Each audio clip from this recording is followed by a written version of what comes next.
यस्मात् परं न परमस्ति किञ्चित् यस्मान्नाणीयो न ज्ञायोऽस्ति कश्चित् वृक्ष इव स्तब्धः दिवि तिष्ठत्येकः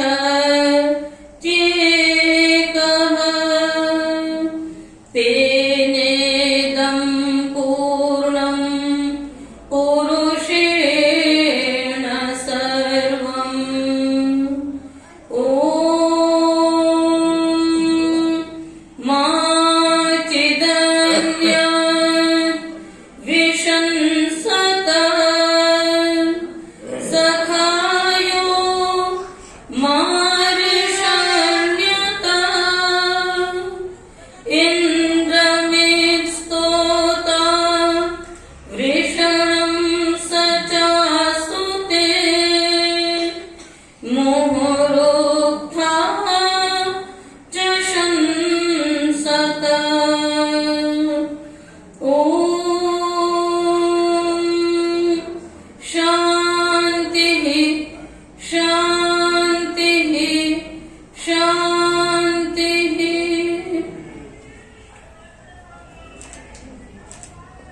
आर्य समाज सिलीगुड़ी द्वारा आयोजित महर्षि दयानंद सरस्वती जी के द्विजन्म शताब्दी पर्व को उपलक्षित करते हुए आयोजित ज्ञान ज्योति पर्व के तृतीय दिवस की अंतिम निशा एवं इस कार्यक्रम के समापन के सुअवसर पर इस सभागार में मेरे से पूर्व बड़े ही सुमधुर ओजस्वी ज्ञानप्रद भावों से युक्त बहुत ही सुंदर गीत भजनों को सुना रहे थे सम्मान्य भ्राता श्री अजय जी। मेरे बाद जिनके बहुत ही सुंदर उद्बोधन आप सुनेंगे सम्मान्य आचार्य श्री योगेश जी भारद्वाज। इस समाज के सभी कर्मठ ऋषि भक्त लगनशील वेद प्रेमी धर्म प्रेमी यज्ञ प्रेमी ऋषि प्रेमी सभी सम्मानित पदाधिकारी जन जिन सबके सम्मिलित प्रयास से यह शुभ कार्यक्रम आयोजित हुआ है। इस समाज की महिला समाज के सभी पदाधिकारिणी बहनें दूर दूर से आए हुए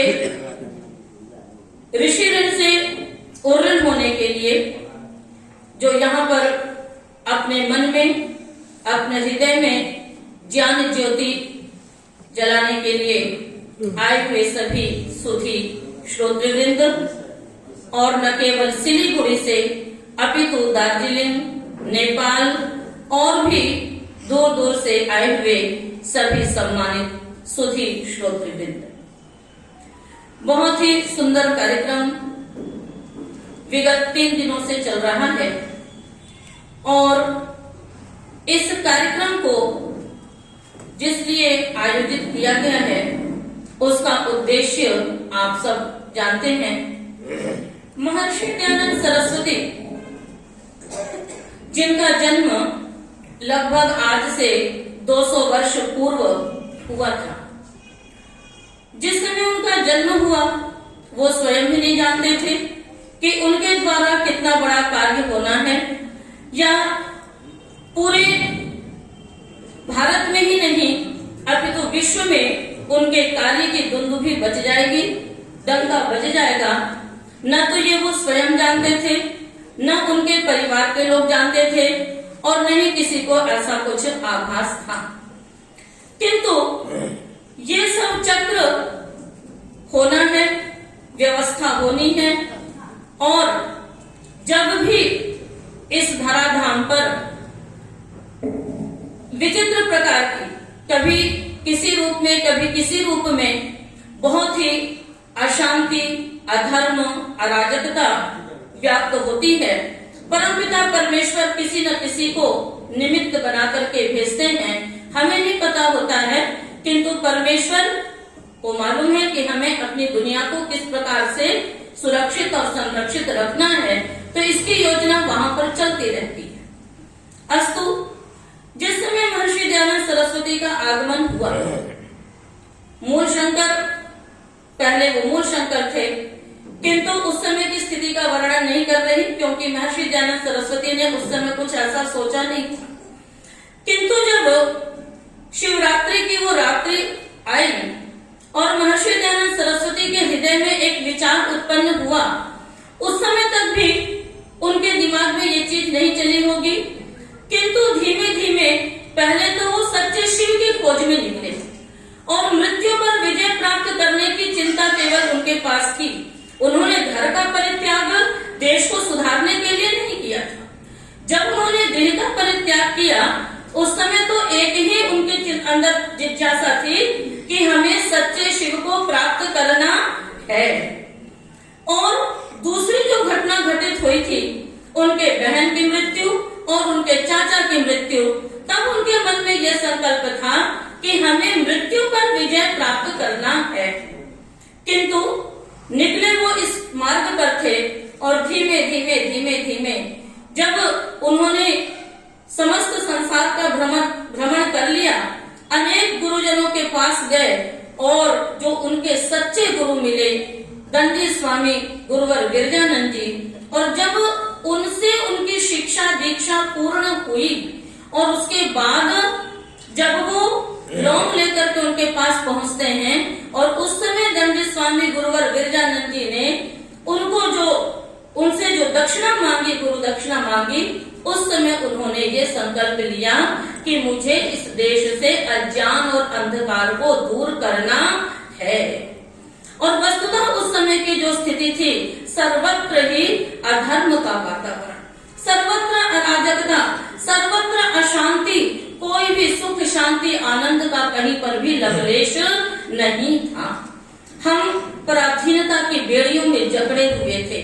उस समय इतनी अशांति थी, और अशांति का कारण क्या होता है? भ्रांति। यदि किसी के मन में किसी प्रकार की भ्रांति न होती, ईश्वर को लेकर के, धर्म को लेकर के, उपासना को लेकर के, वेदों को लेकर के, यदि किसी के मन में किसी प्रकार की भ्रांति नहीं होती, तो सब एक वेद को मान रहे होते, एक धर्म को मान रहे होते और एक ईश्वर को मान रहे होते, और वेद की आज्ञाओं के अनुसार सबका जीवन चल रहा होता, तो सबके हृदयों में शांति भी होती। किंतु शांति नहीं थी, कारण था भ्रांति थी। और ये याद रखिएगा, यदि शांति प्राप्त करनी है, भ्रांतियों को दूर करना होगा, और भ्रांतियों को दूर करने के लिए वैचारिक क्रांति का होना अत्यावश्यक है। जब तक वैचारिक क्रांति नहीं होगी, क्रांति का मतलब केवल युद्ध करना नहीं होता है, क्रांति का मतलब केवल बम विस्फोट करना नहीं होता है, क्रांति का मतलब केवल धनुष तीर चलाना नहीं होता, या केवल वाक छल करना नहीं होता, अपितु विचारों में परिवर्तन करना। विचारों में क्रांति, क्रमोपात विक्षेपे धातु से क्रांति शब्द बनता है। देखिए, अभी कुछ दिन 14 जनवरी आने वाली है, अभी तो अभी मकर संक्रांति आप मनाएंगे, तो उसमें संक्रांति होगी। संक्रांति मतलब क्या है? क्या वहां पर कोई विस्फोट होगा? कोई विस्फोट नहीं होगा, अभी तो एक राशि दूसरे राशि में गति करेगी। ठीक इसी प्रकार से जो धर्म के नाम पर, जो उपासना के नाम पर, जो ईश्वर के नाम पर, जो वेदों के नाम पर भ्रांतियां फैली हुई थी, और उस भ्रांतियों के कारण या तो कुछ लोग एकदम सुषुप्ति अवस्था में थे, और जो लोग कुछ कर रहे थे वो गलत कर रहे थे, उनके मन में वैचारिक क्रांति की उद्भावना की महर्षि दयानंद सरस्वती जी ने। और उस वैचारिक क्रांति के द्वारा ही महर्षि दयानंद सरस्वती ने इस चीज को समझा कि जब तक हम लोगों के मन में विचारों को उद्वेलित नहीं करेंगे, उनको सत्य मार्ग नहीं बताएंगे, धर्म के सही स्वरूप को नहीं बताएंगे, उपासना के सही स्वरूप को नहीं बताएंगे, जो ये जनमानस अपने सही राह से भटक गया है, महापुरुषों के वास्तविक स्वरूप को नहीं जान रहा है, तब तक ये कभी भी शांति को प्राप्त नहीं कर पाएंगे और ये इसी प्रकार से अज्ञान और अविद्या के गर्त में डूबते चले जाएंगे। धर्म के नाम पर अधर्म, बहुत अधर्म। धर्म किसको समझा जाने लगा था उस समय?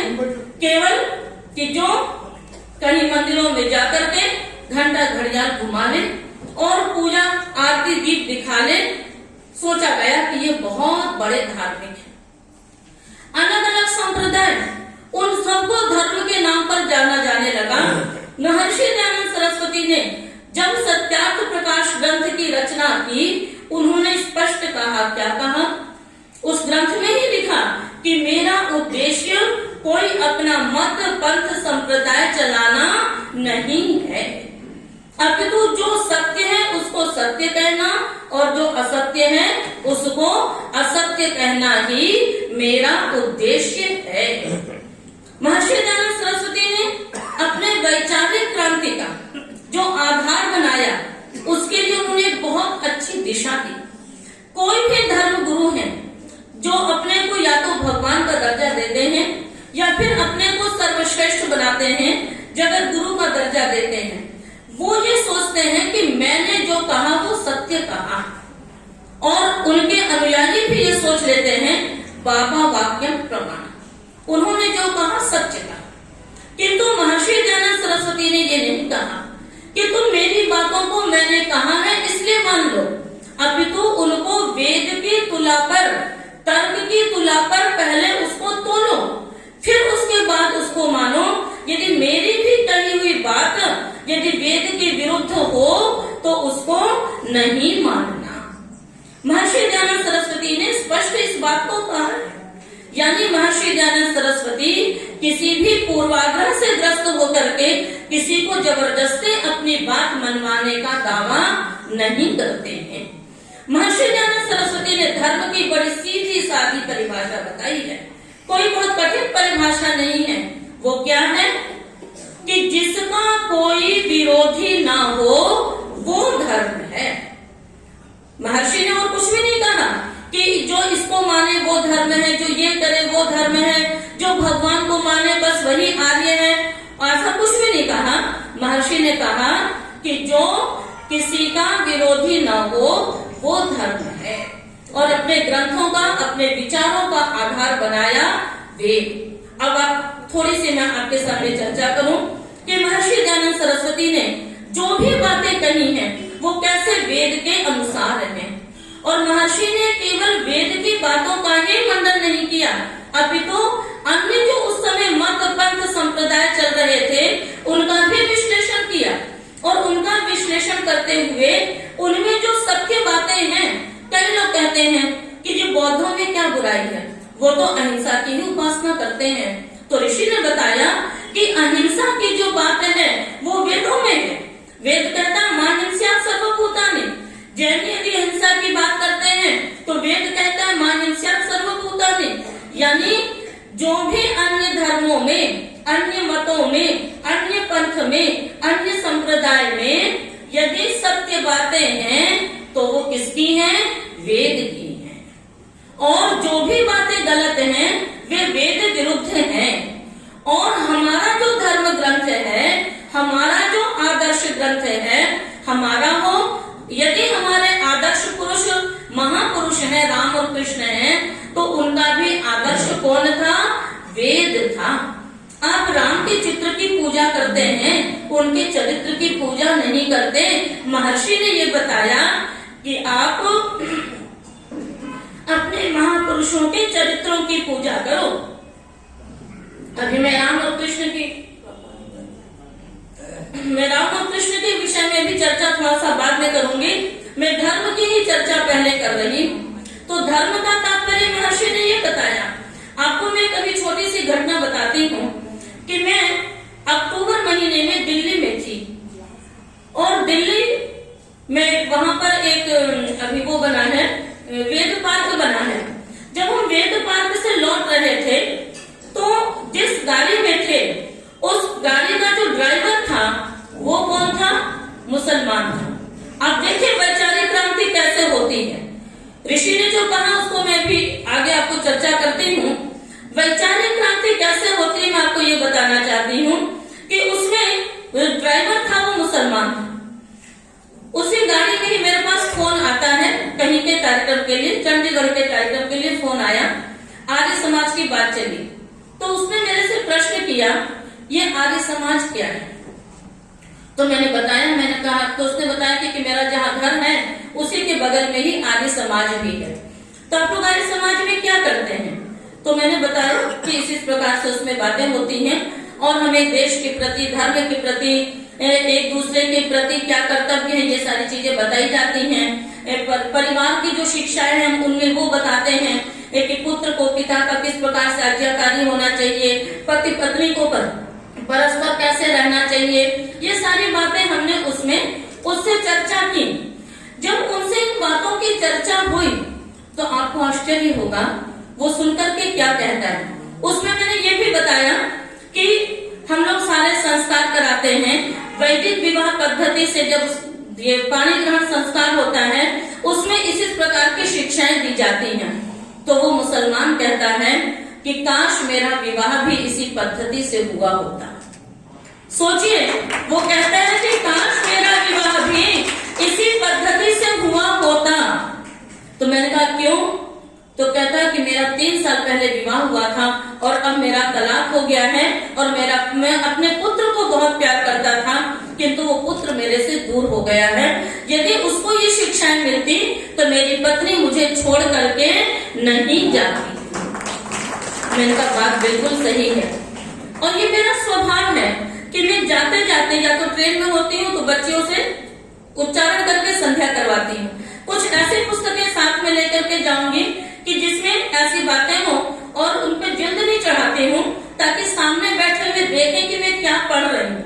वो उसकी जिज्ञासा हो, वो पुस्तक मांग करके पढ़े और फिर वो उसको देखे। तो इससे उसके अंदर जो वैचारिक क्रांति हुई, उसने कहा मैं विवश हूँ कि मैं अपने धर्म का परिवर्तन नहीं कर सकता। तो हम दोनों ने बहुत बातें हुई। उसके मन में जो शंकाएं थी आर्य समाज को लेकर के, आर्य समाज को लेकर के लोगों के मन में बड़ी शंका है, और लोग तो बस एक दिमाग में वो बन गया है कि जैसे कहते हैं कि कोई बच्चा शुरू में ही सुई से डर जाता है कि हम उस डॉक्टर के पास नहीं जाएंगे, वो इंजेक्शन लगाएगा। अब वो चाहे हमेशा वो इंजेक्शन लगाए या न लगाए, जब जैसी जरूरत होती है वैसी दवाई करनी पड़ती है कभी कभी, पर वो बड़ा हो जाता है तब तक उस डॉक्टर के पास नहीं जाता। ठीक यही स्थिति लोगों के मन में आर्य समाज के प्रति हो गई कि आर्य समाज में ये होता है, आर्य समाज में भगवान को नहीं मानते, आर्य समाज में राम को नहीं मानते, आर्य समाज में कृष्ण को नहीं मानते। और जब वो आते हैं तब उसके बाद उनकी वो भ्रांति दूर हो जाती है और फिर वो कहते हैं कि नहीं बात तो सही है। तो इस प्रकार से जो वैचारिक क्रांति दी महर्षि दयानंद सरस्वती ने, उसको 5 रूप में बांटा।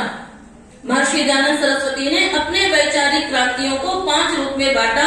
सबसे पहले उन्होंने इस चीज को देखा कि मनुष्य जो है उसको धर्म के नाम पर, आडंबर के नाम पर ही सबसे अधिक दिग्भ्रमित किया गया है, इसलिए धार्मिक क्रांति की उन्होंने। उसके बाद दूसरी क्रांति उन्होंने सामाजिक क्रांति की। सामाजिक क्रांति में क्या है? समाज के जितने भी घटक हैं, चाहे वो वर्ण व्यवस्था हो, चाहे वो जाति व्यवस्था हो, चाहे वो आश्रम व्यवस्था हो, चाहे वो शिक्षा व्यवस्था हो, चाहे वो नारियों से संबंधित हो, जब उन्होंने समाज में व्याप्त इतनी प्रकार की विषमताएं देखी, हर पक्ष में तो उनको वहां पर गलतियां दिखाई दी, क्योंकि वेद लुप्त हो गए थे, यज्ञ में हिंसा देखी, और उन्होंने ये देखा कि वेदों के होते हुए भी जो इतने प्रकार के नाना मत संप्रदाय क्यों चल पड़े, क्योंकि यज्ञ में लोगों ने क्या किया, संस्कृत के जो शब्द थे उनके गलत अर्थ समझ लिए, और गलत अर्थ समझ करके वहां पर करना कुछ और था, और उन्होंने उसके बलि देनी प्रारंभ कर दी। अश्वमेध यज्ञ, अश्वमेध का मतलब क्या है? राष्ट्रम वै अश्वमेधः, राष्ट्र को अश्व कहा गया है। उसकी विशेष व्याख्या नहीं करूंगी, किंतु महर्षि दयानंद सरस्वती ने इस चीज को देखा कि लोगों ने क्या किया कि अश्वमेध यज्ञ जो एक राजा को कर्तव्य की शिक्षा दे रहा था कि राजा का प्रजा के प्रति क्या कर्तव्य है, कैसे संचालन करना है, तो उसको न समझ करके उन्होंने घोड़े की बलि यज्ञ में देनी प्रारंभ कर दी। अजमेध, गोमेध, नरमेध, ये सारे जो यज्ञ थे उन सबको, गो का अर्थ था वेदवाणी और वेद का ज्ञान गोमेध यज्ञ है। लोगों ने गो का अर्थ क्या समझ लिया, गाय, और गाय को काट करके यज्ञ में डालना प्रारंभ कर दिया। वेदों में कहा, आज ही मंत्र में बार बार आ रहा था कि अजह पंचोदन, कि 5 जो ओदन यानी हमारी जो 5 इंद्रियां हैं और अज जो आत्मा है, जब हम अपने आत्मा के साथ 5 इंद्रियां और मन को मिला करके यज्ञ करते हैं तब हमें सुख की प्राप्ति होती है। तो अज शब्द को लोगों ने क्या समझ लिया, बकरा समझ लिया और उसको काट करके उसकी आहुति देने लगे। जब लोगों ने पूछा तो कह दिया कि ये तो वेद में कहा है और वैद की हिंसा हिंसा न भवति, वेद की हिंसा हिंसा नहीं होती है। तो फिर लोगों के मन में क्या आएगा, यही बात आएगी कि अरे जिस वेद में हिंसा की बात की गई है और जिस यज्ञ में बलि होती हो हम ऐसे यज्ञ को नहीं मानेंगे, और जिस वेद में हिंसा की बात कही हम ऐसे वेद को नहीं मानेंगे, और ऐसे वेद को बनाने वाले को भी हम नहीं मानेंगे। इसलिए लोगों के मन से ईश्वर के प्रति, वेद के प्रति, धर्म के प्रति, यज्ञ के प्रति आस्थाएं खत्म होती चली गई। महर्षि दयानंद सरस्वती ने क्रांति की कि नहीं, यज्ञ का एक नाम क्या है, अध्वर। अध्वर का अर्थ होता है जिसमें हिंसा न होती हो। अरे जो वेद कहता है कि प्राणी की भी हिंसा मत करो, किसी को मन वचन कर्म से कष्ट मत दो, उस वेद में किसी की बलि काट करके और फिर उसकी आहुति देने की बात कैसे होगी। ये वैचारिक क्रांति किसने की, महर्षि दयानंद सरस्वती जी ने की। तो यज्ञ के नाम पर, तो इस प्रकार से समाज में जितनी भी गलत प्रथाएं चल पड़ी थी, चाहे वो श्राद्ध के नाम पर हो, तीर्थ के नाम पर हो, धर्म के नाम पर भी तो चर्चा हो गई। तो इस प्रकार से इन सब के सही स्वरूप को महर्षि दयानंद सरस्वती जी ने रखा और स्थापित किया। तो सामाजिक क्रांति महर्षि दयानंद सरस्वती जी ने की।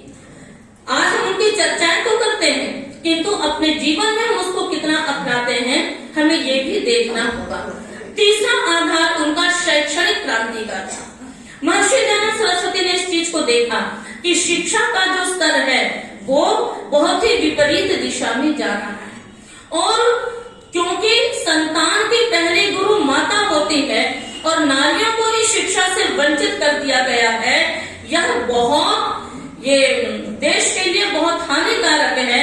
इसलिए महर्षि दयानंद सरस्वती ने नारियों को शिक्षा के लिए बहुत ज्यादा जोर दिया। तो शैक्षणिक क्रांति की, उसके साथ साथ है जो उस समय क्या था कि जो ऋषियों की शिक्षा प्रणाली थी वो बहुत सरल होती थी, और जो उस समय के मनुष्यों ने जो ग्रंथ रच दिए वो बड़े क्लिष्ट थे, और इतने क्लिष्ट थे कि उनमें सालों साल लगने के बाद भी कुछ सार तत्व नहीं निकलता था। महर्षि दयानंद सरस्वती जी ने सत्यार्थ प्रकाश के तृतीय समोल्लास में शिक्षा व्यवस्था दी और उसमें कहा कि ऋषियों के ग्रंथों का पढ़ना ऐसा है जैसे एक गोता लगाना बहुमूल्य मोतियों का पाना, और जो मनुष्यों के ग्रंथ हैं उनको पढ़ना ऐसा है जैसे खोदा पहाड़ निकली चुहिया वो भी मरी हुई।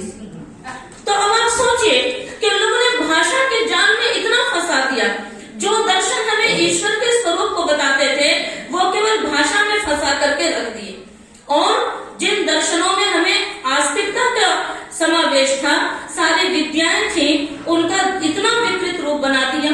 जो महर्षि पाणिनि के सूत्र इतने सरल सरल थे, जिनको हमारे गुरुकुलों में जब हम पढ़ते हैं तो मुश्किल से मुश्किल 5 से 6 महीने में हम शब्दों की सिद्धियां कराने लगते हैं, किंतु जो भट्टोजी दीक्षित की परंपरा से लोग पढ़ते हैं उनको कम से कम 12 वर्ष भी लग जाते हैं, पर वो उन चीजों को समझ नहीं पाते। वो हमारे गुरुकुल में आते हैं पढ़ने के लिए, आपको आपको बताऊंगी, हंसी भी आएगी जान करके कि एक बार एक सज्जन आए, उन्होंने कहा कि ये सूत्र के आगे जो संख्या लिखी हुई है 6, 9, 6, 4, 32, तो ये क्या है? तो कहा कि ये 6 तारीख चौथे महीने को और 32वें सन में ये सूत्र बना होगा, इसलिए ये लिखा हुआ है। तो सोचिए कि उनको ये भी नहीं पता कि ये क्या है। महर्षि पाणिनि की अष्टाध्यायी में 8 अध्याय हैं और वो सूत्र की संख्या थी 6ठे अध्याय के चौथे पाद का 32वें नंबर का वो सूत्र, जिसको वो ये समझ रहे हैं कि ये 6ठे महीने के 6 तारीख के चौथे महीने के 1932 में बना हुआ ये सूत्र होगा। ये स्थिति होती है यदि हम ऋषियों की आर्ष परंपरा से अध्ययन नहीं करते हैं तो। वेद मंत्रों के अर्थ, जिन वेदों को सामान्य लोगों की शिक्षा के लिए बनाया गया था, अनेक प्रकार की शिक्षाएं थी, उन वेदों को सर्वे वेदा कर्मकांड तत्परा, कि सारे वेद केवल कर्मकांड के लिए हैं, यज्ञ के लिए हैं और इससे अधिक उनका कोई मतलब ही नहीं है, ऐसा कह करके उनको सीमित कर दिया गया था। ऋषि ने वेदों की शिक्षाओं को जन जन तक फैलाया और ऋषि ने बताया कि वेद के मंत्र के अर्थ को जानने के लिए उस वेद के मंत्र का ऋषि, देवता और छंद को जानना जरूरी होता है। अभी बच्ची महावामदेव गान कर रही थी, आपने पूछा कि इसका अर्थ बता दीजिए, मैं आपको बताती हूँ। इसको महावामदेव गान इसलिए कहते हैं कि वेदों के ऊपर आपने देखा होगा कि ऊपर ऋषियों के नाम होते हैं, तो इन मंत्रों का जो साक्षात्कार किया कि इन मंत्रों में क्या रहस्य है, क्या अर्थ है, वो ऋषि वामदेव ने किया था। तो ऋषि वामदेव ने उसका दर्शन किया, साक्षात्कार किया, इसलिए वो उस ऋषि के नाम से वो वामदेव गान कहा जाने लगा। और क्योंकि उसमें परमपिता परमेश्वर के गुणों का वर्णन है और वाम का अर्थ होता है सुंदर, तो उसमें परमपिता परमेश्वर के गुणों का वर्णन है, इसलिए वो महावामदेव गान है। और सामवेद की जो ऋचाएं हैं, मैं वैसी जानकारी के लिए बता रही हूँ कि सामवेद की जो ऋचाएं हैं वो प्रायः ऋग्वेद की ही हैं। केवल 71 मंत्र हैं जो कि सामवेद के अपने हैं। ऋग्वेद की ही ऋचाओं को जब गान कर देते हैं तो वो साम हो जाता है, ऋचि अध्युढ़म सामगीयते। तो ये मैंने वैसे बताया आपको। तो ये ज्ञान हमें किसने दिया? महर्षि दयानंद सरस्वती ने दिया। तो ये शैक्षणिक क्रांति की कि शिक्षा के वास्तविक स्वरूप को समझे, क्योंकि आजकल लोग साक्षर तो हो रहे हैं किंतु शिक्षित नहीं हो रहे हैं। ऋषि ने बताया कि शिक्षा 2 प्रकार की है, विद्या 2 प्रकार की है, एक पराविद्या और एक अपराविद्या। एक पराविद्या क्या है और अपराविद्या क्या है? अपराविद्या है जिससे हम भौतिक सुख साधनों को एकत्रित करते हैं, और पराविद्या जिससे हम आत्मिक उन्नति करके परमेश्वर को जानते हैं। आज की शिक्षा केवल अपराविद्या है, पैसा कमाने के लिए, नोट कमाने की मशीन बन रही है आज की शिक्षा, और पराविद्या का समावेश उसमें नहीं है। ऋषि ने बताया कि दोनों प्रकार की विद्याओं का अध्ययन होना चाहिए। पहले था किंतु बाद में अंग्रेजों के शासन काल में ये इस प्रकार से हो गया। और जो लॉर्ड मैकाले की शिक्षा पद्धति थी, मैक्स मूलर को बड़ा विद्वान मानते हैं कि उसने वेदों का भाष्य किया। वेदों के भाष्य करने के पीछे उसकी मंशा क्या थी? ऋषि बताते हैं कि वो एक जगह लिखता है अपने पिता को कि मैं वेद का भाष्य कर रहा हूँ और हम उसमें बहुत सफल हो रहे हैं, क्योंकि उनका उद्देश्य क्या था कि हमारे वेद भाष्य को पढ़ करके जो भारत के लोग हैं वो तन से तो हिंदुस्तानी रहे किंतु मन से वो अंग्रेज और ईसाई बन जाएं, और हम उसमें सफल हो रहे हैं और आज भी वो सफल हैं। बड़ी बड़ी यूनिवर्सिटियों में मैक्स मूलर के भाष्य पढ़ाए जाते हैं, दयानंद के भाष्य नहीं पढ़ाए जाते, क्योंकि उनके भाष्य के तो एक एक पंक्तियां हमारे विचारों में क्रांति उत्पन्न करती हैं। तो ये ऋषि की शैक्षणिक क्रांति थी और शिक्षा के कारण से लोग, किंतु ठीक है बहुत लोगों ने नहीं पढ़ा, किंतु जिसने पढ़ा, ऋषि का तो जीवन ऐसा था, जीवन मृत्यु दोनों ऐसी थी कि जिसके कारण से, जिसको देख करके लोगों में क्रांति उत्पन्न हो गई और पूरा जीवन ही बदल गया। सत्याग्रह प्रकाश को पढ़ करके कितने स्वतंत्रता सेनानी तैयार हो गए, और जितने तैयार हुए उन्होंने पूरे भारत में, राष्ट्र में स्वतंत्रता की अलख जगा दी, और वो ज्योति आज तक जल रही है।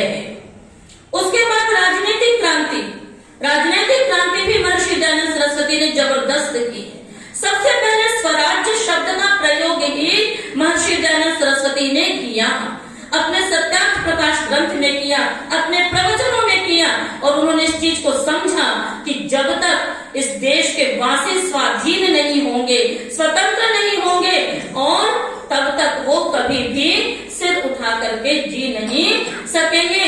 और फिर वो अपने ग्रंथों का अध्ययन कहाँ से करेंगे। उनका सपना तो बहुत कुछ था, किंतु बहुत कम अंशों में पूरा हो पाया है, किंतु चल रहा है।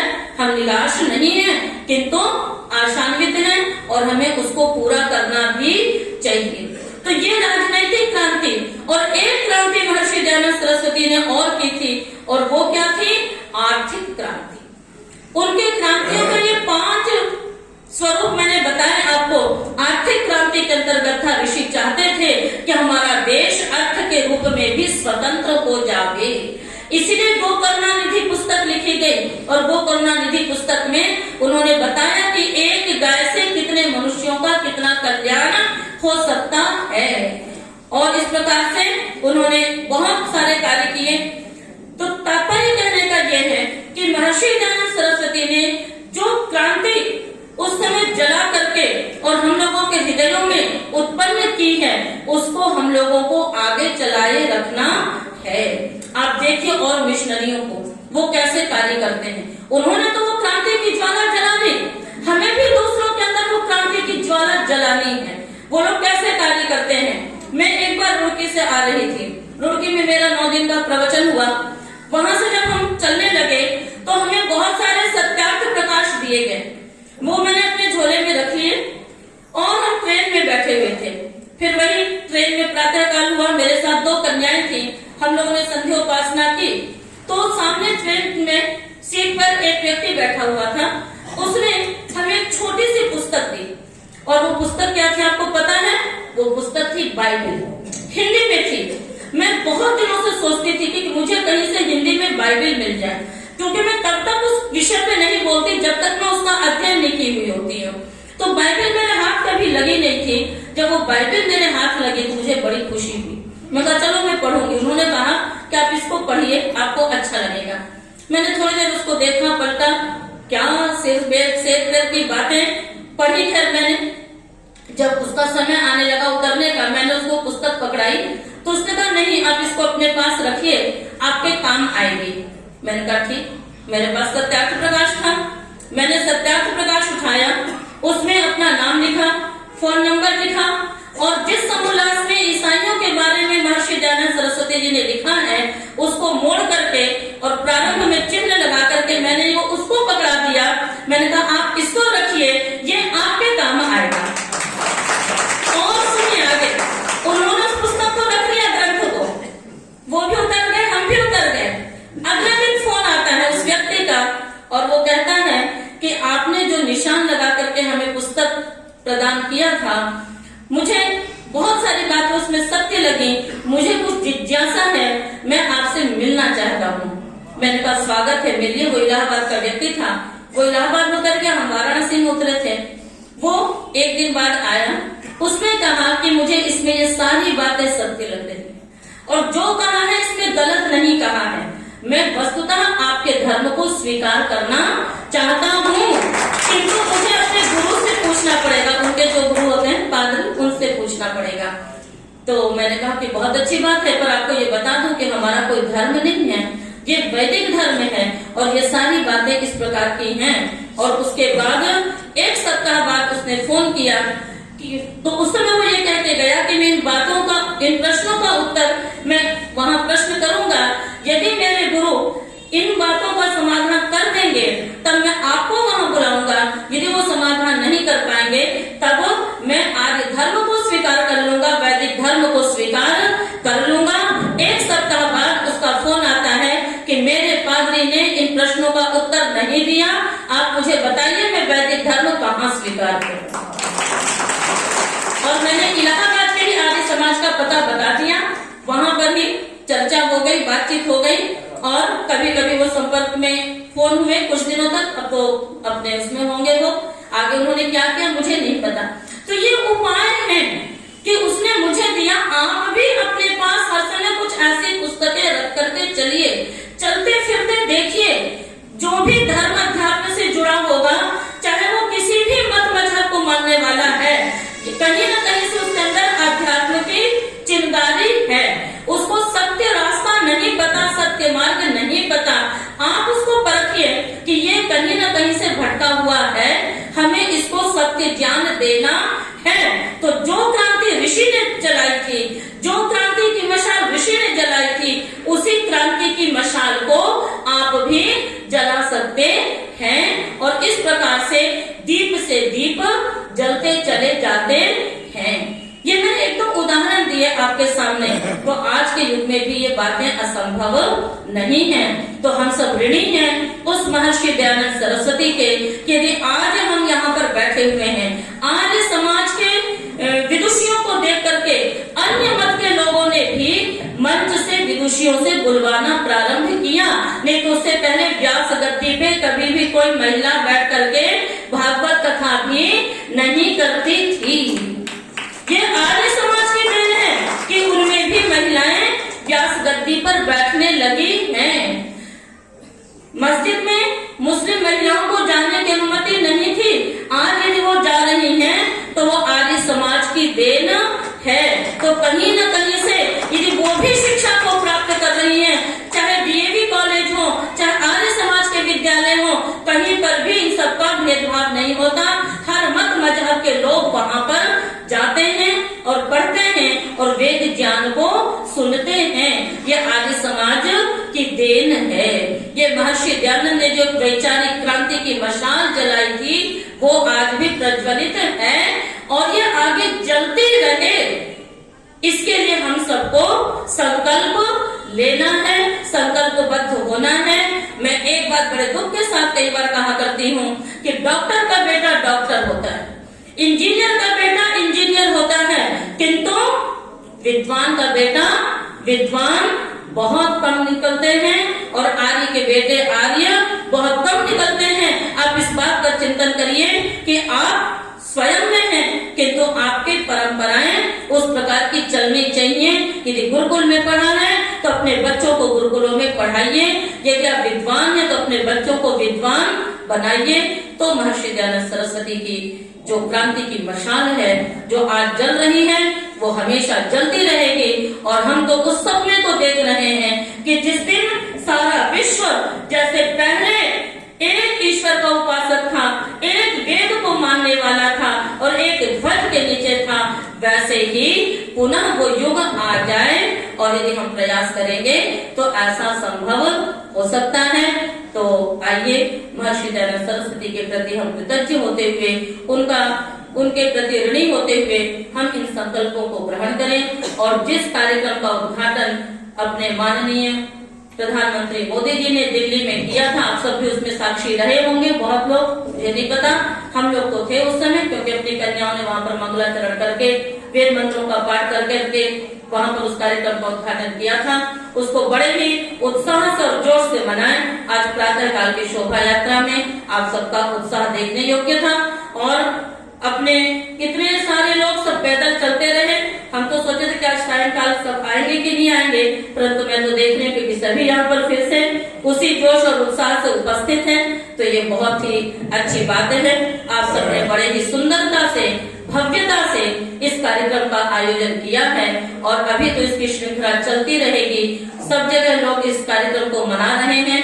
तो हम सब उस ऋषि के ऋणी हैं, आप सब उस ऋषि के ऋणी हैं। तो इसी प्रकार उत्साह से लगे रहें। बड़े सुंदरता से इस कार्यक्रम का आयोजन हुआ, बहुत ही सुंदर व्यवस्था। मैं तो पहली बार सिलीगुड़ी आई, जबकि नाम बहुत पहले से सुना हुआ था, किंतु आकर के बहुत अच्छा लगा। कितने तरह तरह से लोग कार्य कर रहे हैं। क्या है वो, बालवाड़ी के माध्यम से कितने बच्चों को सुशिक्षित कर रहे हैं। नहीं तो ऐसे लोगों को तो ईसाई पकड़ पकड़ करके ले जाते हैं, वो तो घात लगा करके बैठे हुए हैं कि हमें अवसर मिले और हम उनको पकड़े। तो ऐसे ऐसी जगहों पर भी आप लोगों के सहयोग से कार्य हो रहा है और उन लोगों में, ऐसे लोगों में जहाँ पर शिक्षा का एकदम अज्ञान और अंधकार पड़ा हुआ है, वहाँ पर आप लोगों ने प्रवेश किया हुआ है। परमपिता परमेश्वर से हम ये कामना करते हैं कि आप लोग अपने कार्यों को इसी प्रकार से करते रहें। इस प्रकार के कार्य में दिन दूनी रात चौगुनी उन्नति होती रहे।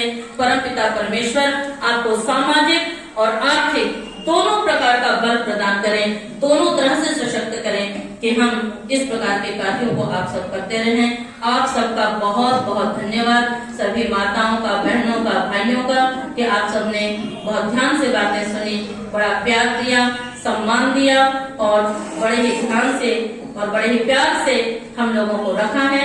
तो मैं आप सबका पुनः हृदय से धन्यवाद करती हुई अपनी वाणी को विराम देना चाहूंगी और एक बार पुनः निवेदन करूंगी कि हम सब दृढ़ संकल्पित होकर के इस पर्व को मनाने के लिए तैयार हुए हैं। तो कभी भी चिंगारी बुझने मत दीजिएगा, किसी भी स्थिति में हम निराश और हताश न हो। इन्हीं शब्दों के साथ सबका पुनः पुनः धन्यवाद। अपने आचार्य गौरव जी का और किन किन का नाम लो, सभी का मैंने एक साथ धन्यवाद कर दिया है। धन्यवाद।